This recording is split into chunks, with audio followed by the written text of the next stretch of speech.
complicated, you know, man. Like a dang Rubik's Cube, man. You like talking about blue, red, man, then you get to one side and like messed up.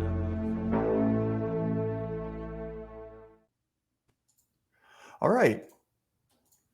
CJ Engel, welcome to the Jay Burden Show. How are you doing, man? I'm doing very well. Thanks for having me. I'm excited to do this.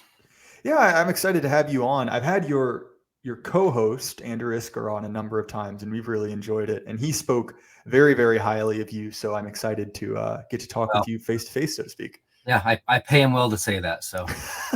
See, that's not what he said to me. He said you were paying him, like, what, $7 an hour to sit on the show? Oh, yeah. Well, that's private information. Of course, right? So we've sort of teased some of it, but for those who necessarily aren't familiar with what you do, you know, who are you and what do you do on the internet?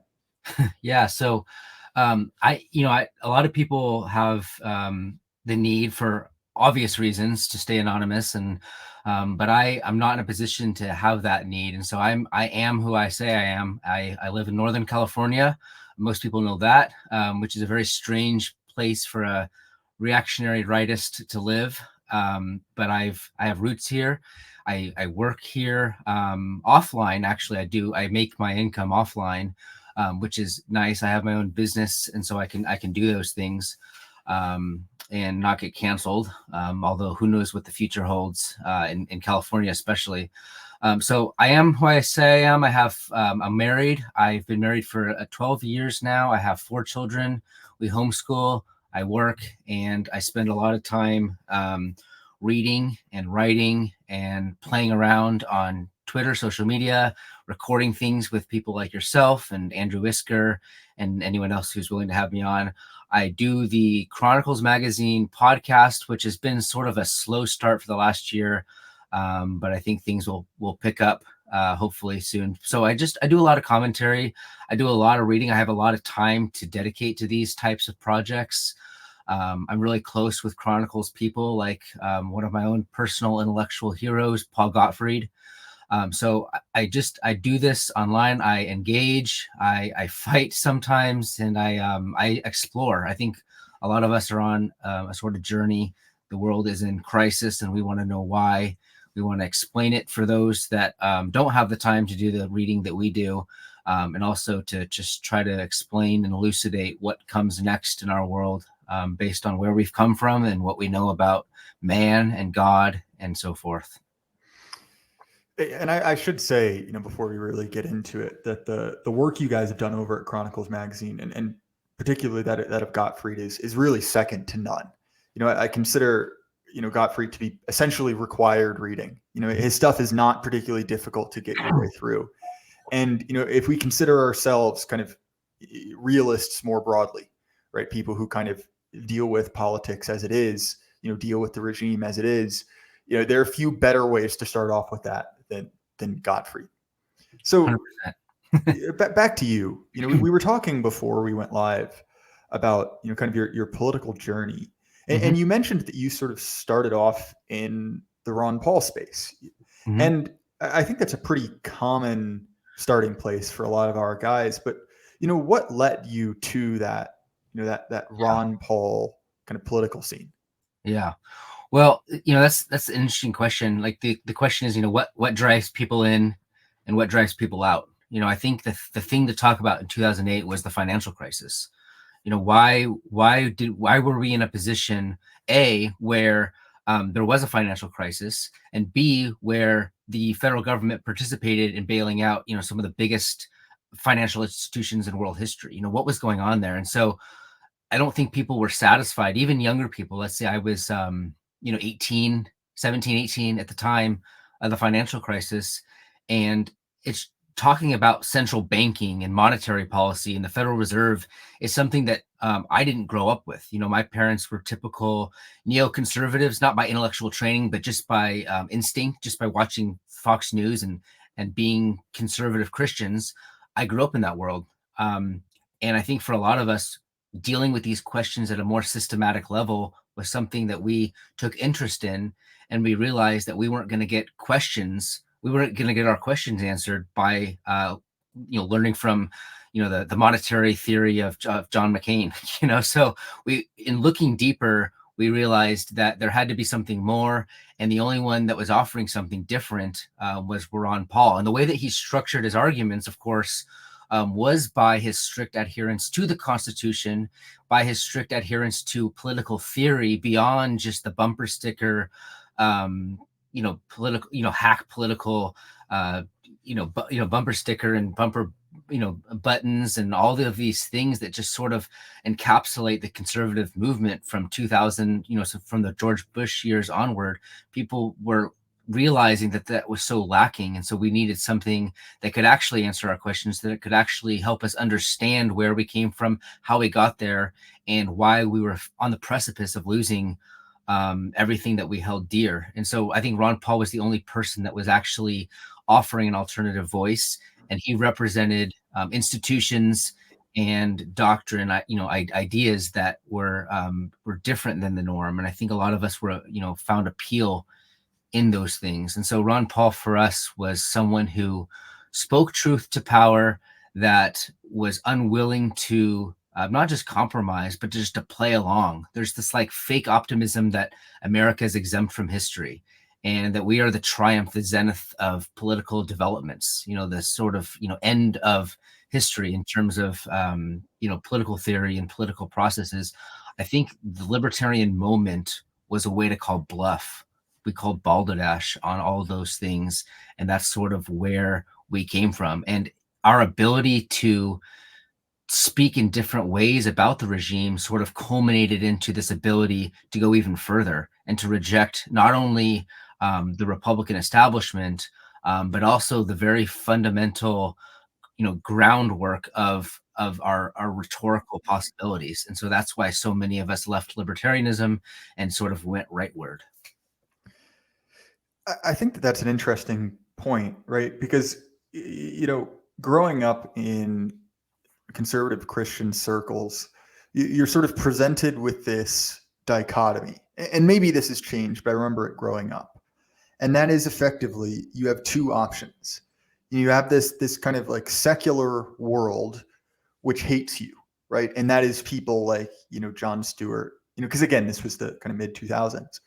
Or, your other option is, George Bush, Sean Hannity, which, okay, maybe they don't explicitly hate you, but is not exactly intellectually fulfilling, right? To pull it mildly.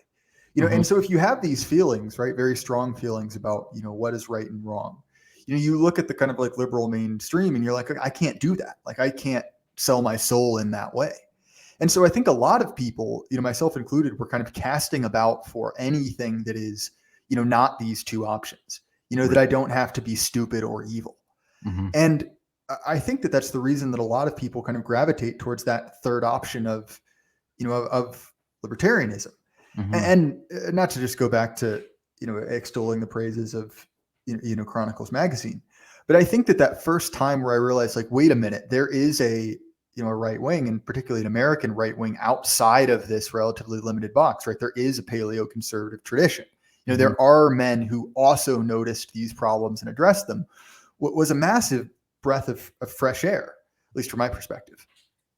Yeah, no, I think you're right. I think that's what people were, that's what they were wanting. And, I'll say this too. One of the fascinating things is a lot of us came to understand things from a rightward perspective precisely because there were institutions, groupings within libertarianism that were very, fond of and, participated well with the so-called paleo-conservative movement. And so there was a natural connection between the two as united dissenters from the managerial regime.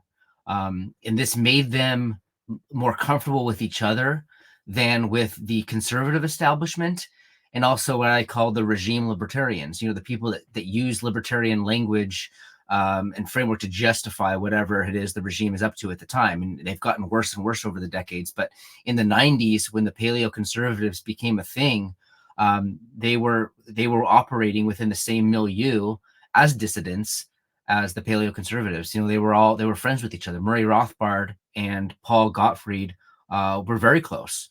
And Paul Gottfried actually, learned so much of his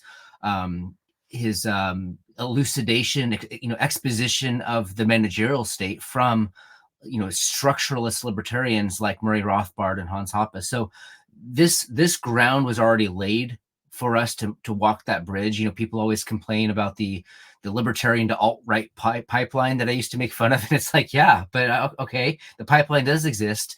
And, so many of us, have come into a more traditionalist mindset because of that pipeline. And the essence of that pipeline is basically just collapsing the claims of the managerial state as a representation of the liberal order. And so I think what draws people into libertarianism in the first place is that it is the rhetoric of liberalism applied perfectly and without contradiction. That's sort of what libertarianism is. It called the bluff on managerial liberalism and said, you're actually not very liberal. We're the inheritors of the liberal tradition. And in doing so, you could step outside of regime framework and find something more consistent. But a lot of us become more right-wing and traditionalist when we realize that the whole framework needs to go. That libertarianism is something that is not a liable, legitimate solution to the political problems of our time or of any time. Well, that's one of those things, and it's interesting you bring it up. That that when you look around and you have that diagnosis, right, that like something is wrong. At that first port of call, like, okay, well, we are not, to kind of paraphrase a term, we're not applying the laws as they're on the books, right? We are not living up to liberalism as defined. Right. And so I think that that's actually a pretty logical first step to take, right? But I think that the problem is, and it's interesting you bring up the libertarian movement, because I do sort of see, libertarians as kind of past their sell-by date. And like many of our friends who are kind of post-libertarians, really their trial run was COVID, right? That was the moment in which, surely if this is what everyone wants, the libertarians will win. And I think that, realizing that, wait a minute, this problem isn't just, a failure to adequately express the ideas of liberalism, right? To borrow a term from American evangelical world, like to be adequately winsome, right? That isn't the issue. The issue is in fact something much deeper. And I think that slow kind of pulling away at the thread, is by another name, radicalization, right? Whereas, maybe from our perspective, to put it in a more kind of positive light, you'd say, well, that's just kind of like an intellectual and philosophical journey. So you've mentioned liberalism. And one of the things that's very difficult for Christians and kind of, Protestants more specifically, is to disentangle themselves from liberalism, right? Because in many ways, like the Protestant tradition is connected to the rise of liberalism, right? There's a lot of crossover between those two. So, while you can see that the Catholics arguing for, sort of a throne and altar type situation, what does a non-liberal Protestant Christianity look like? Yeah, this is the great debate, within call them like a non-liberal, Christian circles. What does that look like?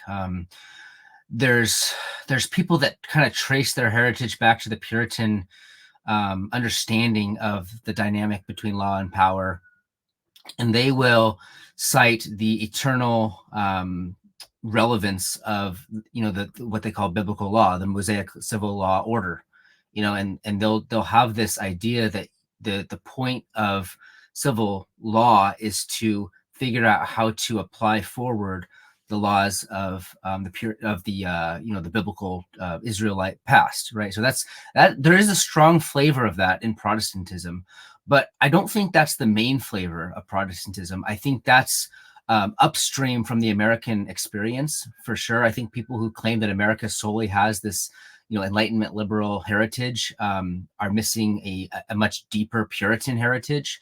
I think there's mixed streams of thought in our own past, and Puritanism definitely is a strong one. And in fact, even Paul Gottfried, who's himself not a confessing Christian, in a traditional sense, will recognize that America would be nothing if it wasn't for the Puritan impulse in the 17th century. But there's another line of Protestant thinking, I think, that's much more, you could say, continental, or pre-Puritan. And that line is actually rests just as much on scholastic thinking, the thinking of Thomas Aquinas and Saint Augustine and others, who emphasized a natural law that exists in a transcendent way above even the Mosaic civil laws, and they'll emphasize the continuity of those things over time.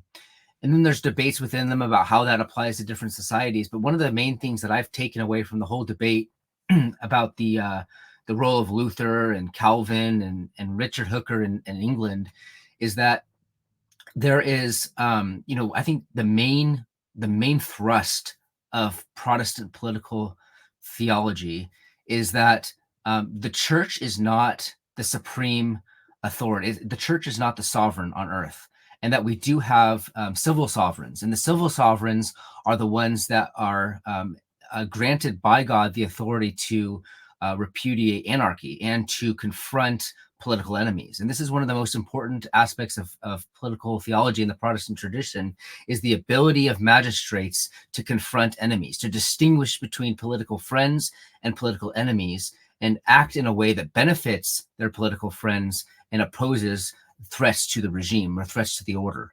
And I think that's one of the key aspects of Protestant political theology that just shows up in Luther, it shows up in Calvin, it shows up in Hooker, and it shows up, even in the collapse of Christendom with people like Hobbes, and then you have like Carl Schmitt and stuff. But I think all of them are part of this genesis of Protestant political theology, which sees antagonism as a key characteristic of politics, and that we aren't simply united the world around to build the good society, but we have political confrontation that is a role of magistrates and political leaders and authorities.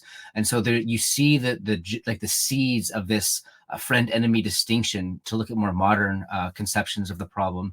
And you see there in Protestant political theology a tendency to endorse the authority of the sovereign, to oppose those who want to undermine the political order. And one of the consequences of liberalism in the 20th century is that it's denied that function of politics. It's tried to put law and procedure and science above politics, and sort of push politics away and say that we're beyond politics now because we're enlightened and so forth. And so this was one of the things that I wrote deeply on in a recent essay that I published in Gottfried's volume. I wrote on the triumph of the political, and that we were wrong in the 20th century to pretend like we could overcome politics, but there's something deeply human about politics that requires us to confront it, to recognize it, and to adapt ourselves to it. So one of the kind of long-running discussions in the West, right, is the interplay between Jerusalem and Athens, right? The idea of kind of the pre-Christian pagans, and that is definitely part of the heritage of the West, and then also, right, the Christian tradition. And so in that, right, we have within the kind of like Athens side of that, the classical distinction between Aristotle and Plato, right? Mm-hmm. And in that famous painting, the School of Athens, right, Aristotle is pointing at the ground, the signification or signifying, right, he is dealing with what is. Mm-hmm. And in that, right, is this sort of, if we get to the Christian tradition, the idea of human nature, right? This idea that there is something fundamentally kind of broken and sinful about both the world and humans in particular. Mm-hmm. And within that comes two things. One, scarcity. There is just simply not enough for everyone to have as much as they want of everything, right? Which already we see the genesis for conflict. And then even besides, any kind of material need, we know from like the very beginning of Genesis, right, that humans will just start fights with each other no matter what. And this isn't something you can engineer a way around. Mm-hmm. And really that's sort of the core lie of liberalism, right? That we can sort of engineer out of existence facets of human life, right? That humanity it can be perfected in a way, can be enlightened, liberated. Mm-hmm. And to me, it's always so, I don't even say disconcerting. It's deeply, deeply like kind of distressing.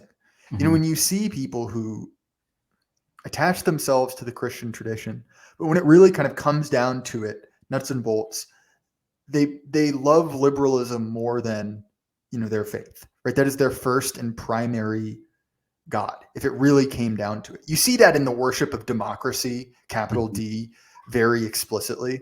But in a more subtle sense, you see this as well, even in many self-described, conservatives, right, who are kind of more married to the status quo, even maybe a status quo from 20 or 30 years ago, this idea of being sort of respectable, than they are to kind of a consistent application of their faith.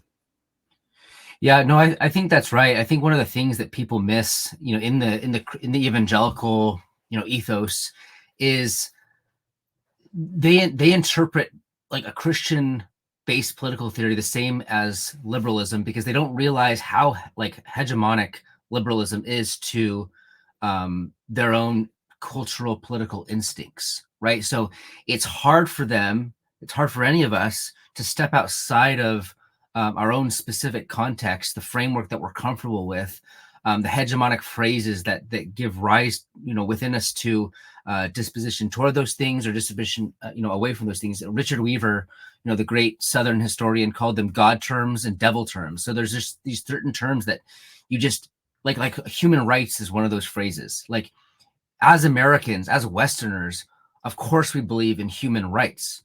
Like it's completely unthinkable to not believe in them. That's a God term.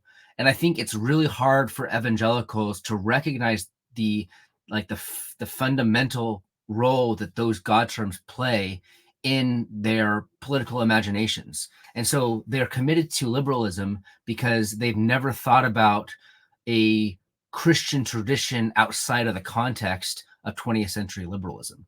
Everything before them, every political theology before liberalism is deficient in some way, and liberalism's already responded to and already conquered. So they don't need to really delve deep into the pre-modern political past. They don't need to really study the difficult problems touched on by antiquity. They can just assume that it's been conquered, and they are the zenith. They are on the receiving end of this long journey of the intellectual development, and they just can simply assume it. It's basically the Whig theory of history, that today's understanding of political things takes into account the defeat of pre-modern formulations of political problems. And so they don't need to really study them and grapple with them because they're already assumed. So modern evangelicals very much are Whig theorists, and it's so part of their own understanding of world development that they never question it. And when people do question it, it sounds to them like an attack on their faith. I think that you're onto something there. I've been talking with a young man who's a good kid, right? But he's 18. So there's sort of there's only so much you can expect out of someone in high school, right? And he's really kind of interested in this concept of the death penalty, right? Which is sort of emblematic of something greater than that, right? Mm-hmm. But, he's very much kind of convinced of this fact that it is, there is no acceptable Christian position that is pro-death penalty. And aside from any specific argument, to me, it just seems to lack perspective. Again, the kid's 18, right? What do you expect? But it's kind of connected to that idea about democracy, which is that, like, look, you have to understand that, Christianity, or even before that, right, a right and proper relationship with God it's a much wider time span than, let's just say, the last, 70 years of political thought. The last 20 years. Right. Mm-hmm. And within that, there was a wide breadth and depth of social organizations. Right. And almost all of them were in no way democratic. Mm-hmm. Right. And to me, it is very much Whig theory of history. Right. Where you're creating an equivalence between like newness and goodness. Right. That simply by being the current or most recent thing, it must be the best. And this sort of like weird co-opted version of like political Darwinism, right? I agree. I think that's exactly the way that people think. So you're right to say that it's not about the yes and no of the death penalty issue. It's about like, what is considered acceptable within the paradigm the framework, the boundaries of a Christian politics. And people don't even realize they've adopted the liberal instinct when they take their positions, like the person you mentioned. So it's not even about whether he's wrong. I think he is wrong, but it's not even about whether he is wrong, but it's just, there's no perspective about, the Christian view of that in history, but also, the meaning of human rights in history, where it came from, and things like that. So I think the problem is just a big lack of perspective. What does it mean for an individual's rights to be more foundational than the interests of the political order? I think it's a very modern liberal instinct that plays into people's opinions on policy issues like the death penalty. But for over 1,500, 2,000 years, nobody ever questioned whether this was a legitimate position to hold as a Christian. People recognized in the state the ability to enforce its laws in a way that was, signify the intensity of like murder or rape or anything like that. These things severely threatened the civil order to such an extent that they had to be dealt with drastically. And so Christians never had a problem with it. But we've adopted these instincts and sympathies and priorities of 20th century liberalism, and we've attached our Christian wagon to that in such a way as to disagree with liberalism is to undermine your faith. It's an interesting thing to bring up. One of the things that I've noticed, and I'm sure you have as well, is that there's this, and this group is going away, but I consider it kind of David French is emblematic of this group, right? And it's a group of people for whom kind of like broad social acceptability seems to be kind of like the highest good. And so I can't remember the name of the guy. I know he's one of the writers over at the American Reformer, has talked about the three kind of worlds, right? The idea that we lived in positive world where being connected to faith was seen as a socially advantageous, moved into a state of neutrality where it wasn't going to hurt you, and now where it is genuinely a social detriment to be part of a conservative religious community, right? Yeah. And what's been interesting is when that transition happened, and I'm not entirely sure where it is, let's go with 2012, but you sort of started to see this this dramatic fading away, right? This hit the mainline Protestant denominations much earlier, right? Like if you talk to a Quaker now, or even a Universalist, right? There's almost no religion left there at all, right? It's effectively a social club for aging liberals. But to see people, right, who have kind of described themselves as conservatives, but couldn't bring themselves to do something kind of gross or yucky, and so they sort of let themselves be led around by the nose. It's interesting to watch. And even in more explicitly evangelical circles, you see that same instinct to sort of stay within the Overton window of respectability. Yeah, it's a big problem. I think they confuse winsomeness, the ability to appeal to people's decencies. They confuse that, which is, I think winsomeness can be a good instinct in a Christian. But I think they confuse that with acceptability. And it's not acceptability of Heritage America. It's not acceptability of the J6ers or the deplorables. It's acceptability with the columnists over at the Washington Post or at the State Department. So like their whole paradigm of winsome is basically it's caught up in this idea of being appropriate to the regime. And I think that's one of the biggest problems is they've couched their cowardice in terms of a Christian appeal. And I think that's one of the biggest reasons they don't know where people like Trump came from. They blame him for inciting anger and frustration in the masses. They don't even realize that it's not Trump that's doing this. He's just symptomatic of something that's much deeper. There is a lot of frustration that's there because of the way that the regime has treated its constituents over the last century. They don't realize that really it's the fault of the intellectuals. The intellectuals have betrayed Heritage America, and Heritage America sees in Trump a proxy. And so they spend all their time patting themselves on the back and being winsome with each other, that they don't realize that they are undermining, the very fabric of society in doing so, and that they're actually fueling the problem of mass anger and populist uprising. Well, definitely. And you see in these circles all the time this desire to sort of return to normal, quote unquote. Yeah. And normal is kind of defined as that, that pre-existing positive world, the kind of post-war liberal consensus. But the problem is, right, obviously, that was artificial. That was fake. That was sort of a run on the stock market. And, that sort of, let's just say 50, 60 years of fake politics, right? Where it was very easy, or at least more easy for, someone to say like, oh, I'm just a Christian. I'm not political, or my beliefs are sort of only constrained to one arena. Well, that was artificial. That was fake. That's built on, completely artificial notions of neutrality. And now, right, those chickens have come home to roost, and that sort of 50 years of fake politics have put us back in a situation where politics is real, right? It affects us.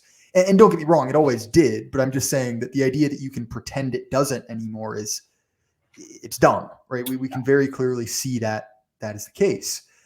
And so to me, I get very frustrated by people who want to go back to those times without understanding what they're referring to. And from my perspective, I see that window as effectively coasting on the fumes of a functional, relatively homogenistic society where very little was actually up for debate, right? No one was debating about the nature of, man, woman, the nature of the family. That was all assumed. The debate was very constrained. Exactly. And we could coast off of the kind of momentum of that society for a while. But at this point, it's like the fumes are spent, and, all of that, all of those things that are no longer generally accepted, kind of like basic, roughly Christian morals about, kind of the way to organize a society those are gone, and they're not going to come back by you being, slightly more respectable than your neighbor down the street. Yeah, people don't understand the function that what you're describing is basically like a type of liberalism where the public square could be neutral, and we could treat these things as assumed. These debates about like sex, the meaning of sex, and the meaning of man. All these things that were basically assumed.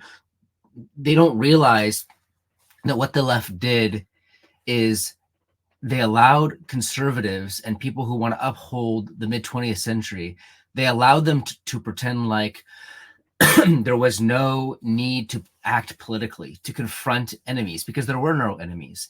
And so conservatives spent all their bandwidth, pursuing comfortable positions in the center. They became moderates without any recognition that there was an enemy to be confronted. And so what the left has done is it's leveraged the rhetoric of liberalism to pacify conservatives, to prevent them from becoming right-wing, so that the left could take total hegemony over all the institutions. So on one hand, you have the left thinking in terms of friend and enemy, and you have conservatives thinking in terms of depolitization and neutrality.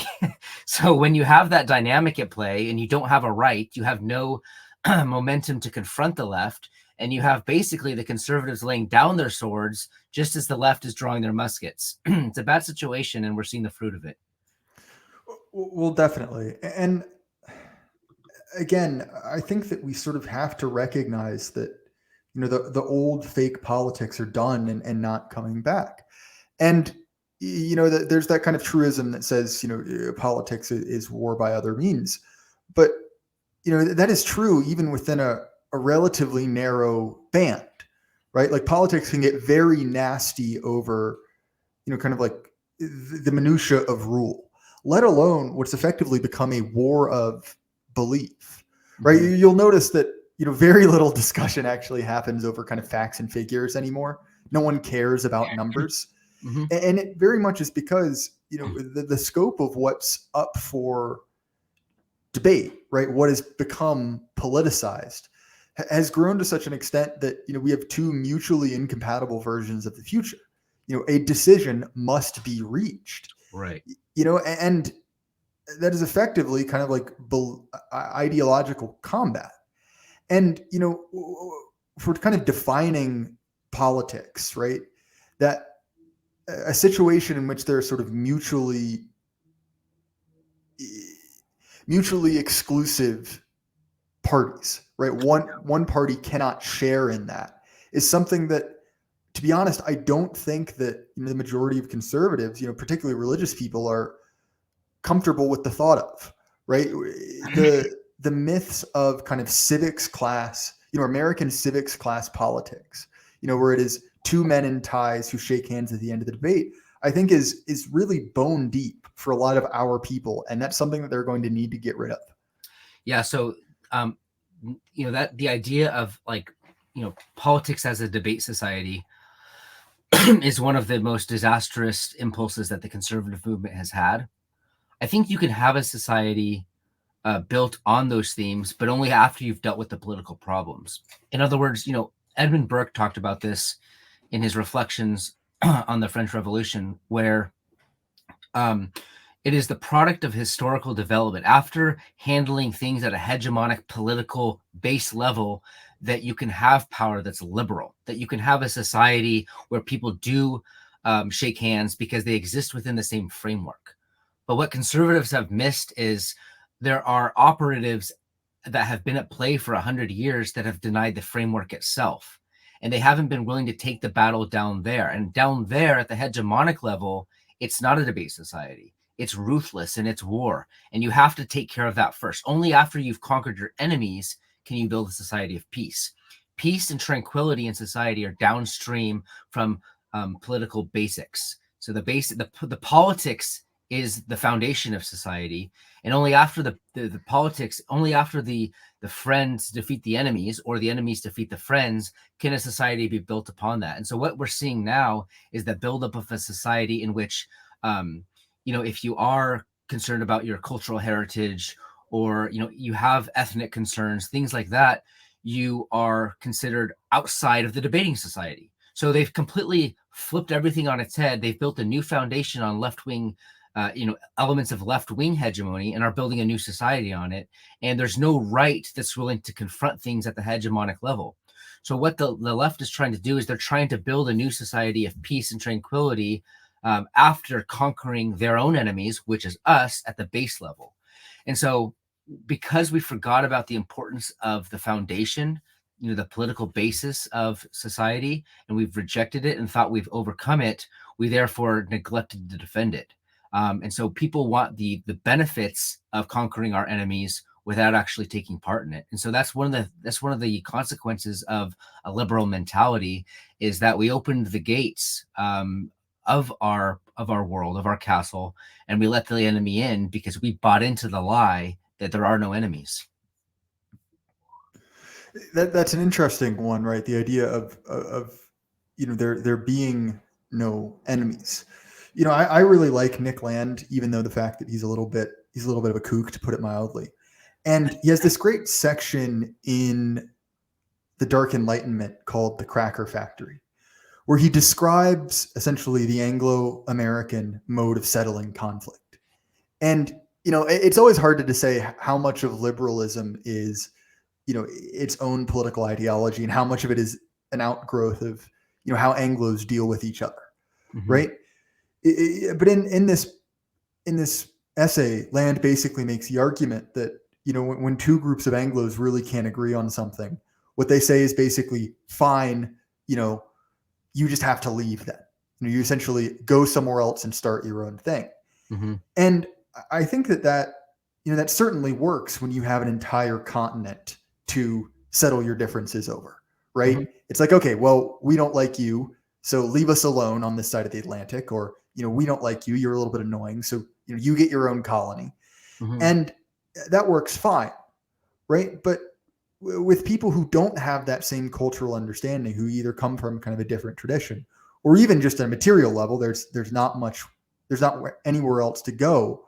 That instinct of, just leave me alone, I'll leave you alone, we'll both figure it out separately.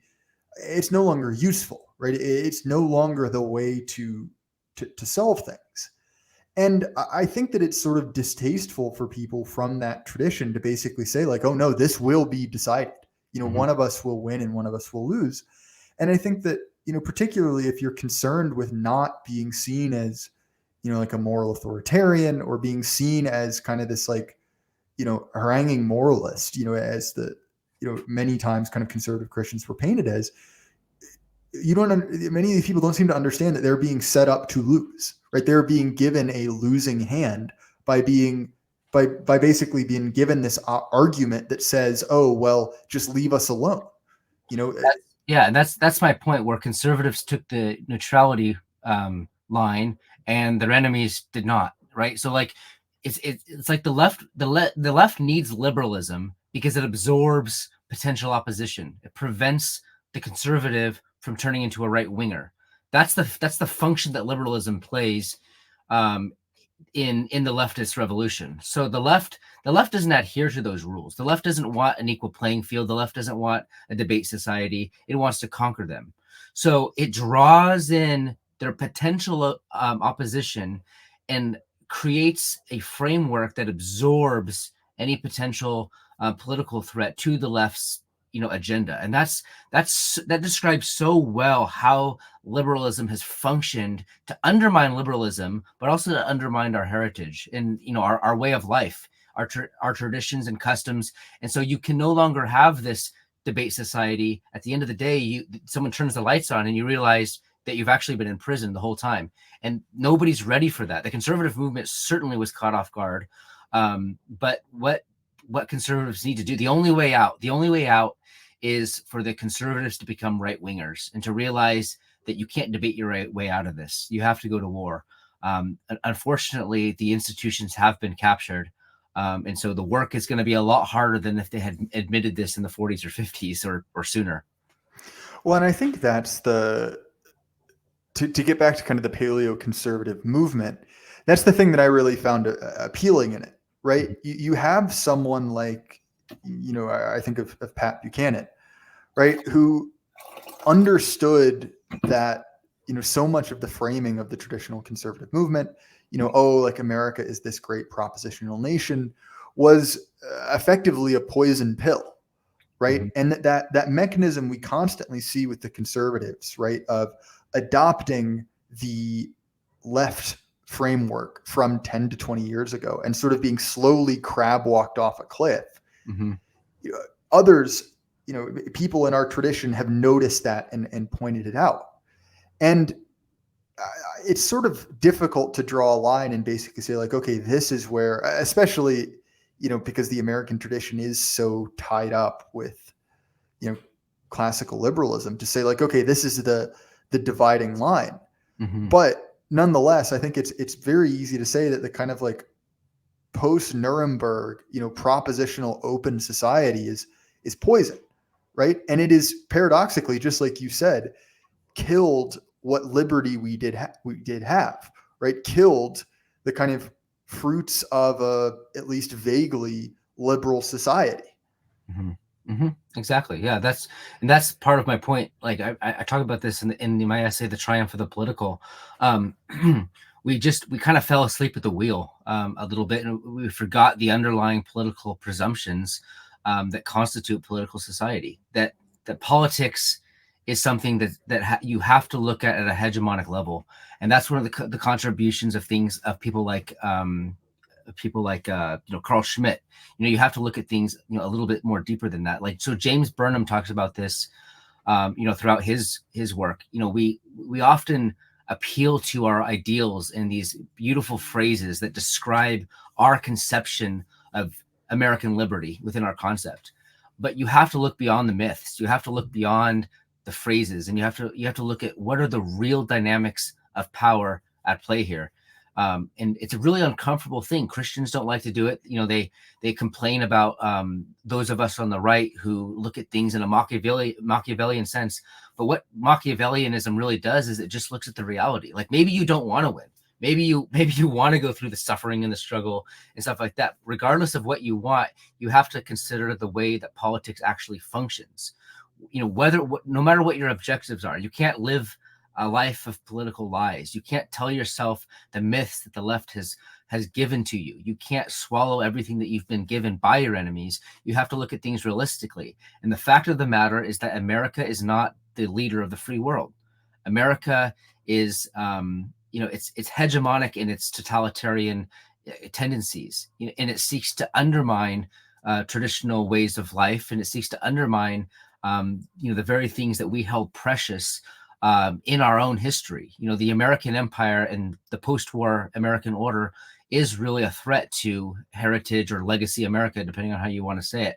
And I think that it's it's impossible for the center conservative movement, the movement conservatives, Conservative Incorporated, to really grasp onto that. They can't admit it. They can't let go of their myth, which is that America is a propositional nation that exists at the zenith of historical development.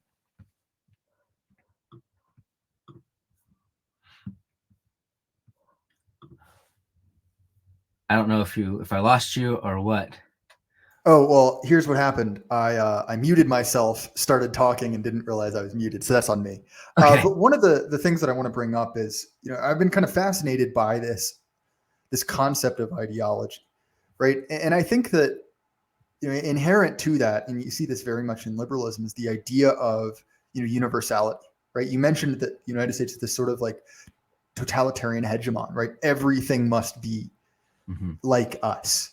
And I think that you see that as kind of like universalism, right? Everything must be brought under our system. And it's always funny to me to notice this in kind of specific denominations of Christianity, right? So the Swedish Covenant Church, which is now rebranded, was effectively a Lutheran church for white ethnics in Chicago, right? It was only in basically like Andersonville and a few other kind of like vaguely Swedish suburbs, right? Very, very regional. But if you go to their website now, what is it about? There's nothing to do with Swedishness, very little to do with the covenant or really the church at all. It's become essentially a skin suit for liberal NGOs, right? And you have to scroll very, very far through their website before you can find someone who looks like a blonde hair, blue-eyed Swede, right? Yeah. And again, right, it's this idea that anything that is particular, right, Swedish for one type of person in one area is inherently suspect and evil. And to kind of rectify that, we have to break it open, bust it apart, and make it this sort of gray goo for everyone. And in much the same way that's happened to America. The proposition has been sort of tacked on to every institution whatsoever. Everything has become, or every institution has become everything for all people. And I sort of look at that with just a mix of terror and horror, right? It's this like this like gray goo just kind of absorbing everything inside of itself.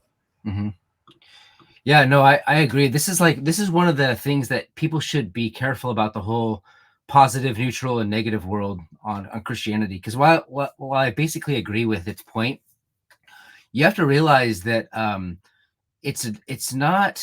they're not opposing Christianity in the way that you might think they will, where like if you confess the faith or something, or you call yourself a Christian, you're going to jail, or you can't have a job or something like that. It's much more subtle, even more sinister than that. So what's happening in Christianity is it's all the themes, the phrases, the words, the vocabulary of the Christian path, employed and mobilized on behalf of the regime. So we can talk about it as negative world, but so much of it is going to be a true Christian is to endorse the regime. It's good to be a Christian, and the definition of Christian is to have these left-wing impulses. And so if you don't have the left-wing impulses, then you're a Nazi or a fascist. I mean, you know the words more, just as much as I do, but I think it's important to realize that they're not banning things like, charity and love and all the things that Christians have. It's been so part of the Christian faith for centuries, but it's ripping the content and context and historical, fabric that has built up, Christianity into what it is as a social force over 1,000 years. And it's basically ripping all that stuff out of it and taking over Christianity, using it as a skin suit, like you say, and like Aaron McIntyre says. So Christianity, it's not negative in the sense that it's bad to be a Christian, but you actually can't adhere to Christianity in its historical sense. In its new sense, in its blessed and sanctified sense today, it becomes a vehicle of left-wing revolution. That's actually something that I wrote about on my Substack in an article called "Real Dissident Roll Call," right? Where particularly in the conservative Christian world, there's sort of this like almost like fetishized desire to be murdered, right? Like, oh, I'd go to the pyre, Yeah. Particularly, you see this about like kind of like communist regimes, or during my childhood, right? Like Muslims, and this idea of like, oh, I would like kind of go to the extreme for my belief, right? And so many of these exact same people who will kind of talk in breathless tones about that are completely unwilling to take even a minor kind of like hit to their social credibility. Right. And again, it's one of those things where it's like, I don't believe you. I'm sorry. I don't believe you. Like, if you're not willing to defy the regime, even in something small, even in something that is, as of current, date, not illegal, just kind of low status, right? Again, I don't believe you. And so I think that thing that you're talking about, where effectively it's like the definition of what it is to be a quote unquote real Christian, right? Like one of the good ones is changed. Yeah. And that exact same phrase, right? One of the good ones is something that Christians and conservatives, and there's a large overlap there, are so desperate for. Mm-hmm. They are so desperate to be seen as, if not high status, at least not low status, because they are so tired of being described as the kind of like toothless hick, the moron who, believes that, monkeys are 6,000 years old or something. Right. Yeah. And because they're so slavishly devoted to that, they'll essentially like be led into almost anything. Yeah, it's true. I mean, but you can see this in the way the left is now posturing its messages. Like, I mean, I'm sure you see this all the time. Like, what you're blamed for is not being a Christian, but actually being un-Christ-like, right? So you have these political positions that are right wing, and it's considered anti-Christian. So what we're being accused of is not being Christians, but rather being unchristian. So I think that's I get the whole positive, neutral, negative world stuff, but it doesn't strike me quite as it's not quite as clear as realizing that they are wearing Christianity as a skin suit. I think that's a much better way of understanding the problem. We are the anti-Christians because we're right wing. No, we are the anti-Christians because we don't want a mass invasion of third world immigrants. That makes us anti-Christian. That makes us un-Christ-like. That puts us in a position outside of the church. According, look at what they're doing to the church. We are going to be outside of the church. So, negative world, you have to be careful with that rhetoric. We're not going to jail for being Christian. We're going to jail for being unchristian. We're being left out of the economy for being unchristian. So, CJ, we are rapidly approaching time. If people want to find you or your work, what's a good way for them to do that? Well, as we talked about beforehand, hopefully if you go to cjengel.com, it goes to my Substack. So cjengel.substack.com. You can find my long form writing. I've been doing a series of blog posts, sort of as a counter signal to Black History Month. I woke up on the 1st and Google was yelling at me about something related to Black History Month. And so I decided to do a Heritage History Month stream, which is actually, it's been more difficult than you'd think doing this every morning. But it's good. If my ancestors died for what they believed in, I can write a blog article every morning. So it's that's my Substack. You can also find me on Twitter at ContraMordor, where I've been posting those, and I'm pretty relatively engaged in things so long as I'm not out at work or chopping down trees or chasing half-naked children around my property. I'm usually pretty available. Well, again, man, thank you so much for your time. This was a really great conversation. As far as my stuff, you guys can find the show on Apple, Spotify, YouTube, anywhere you listen to podcasts. As I've intimated, I do have a Substack that'll be linked in the description. And if you want to support us more directly, you can do that by checking out our sponsor, Axios Remote Fitness and Coaching. Really, a phenomenal value there. The guys over at Axios are solid dudes. I'm a customer and was actually before I was sponsored. So I highly recommend it. And again, CJ, I appreciate your time. Yeah, man, you bet. And to everyone at home, remember, keep your head up. The lie can't last forever. Good night.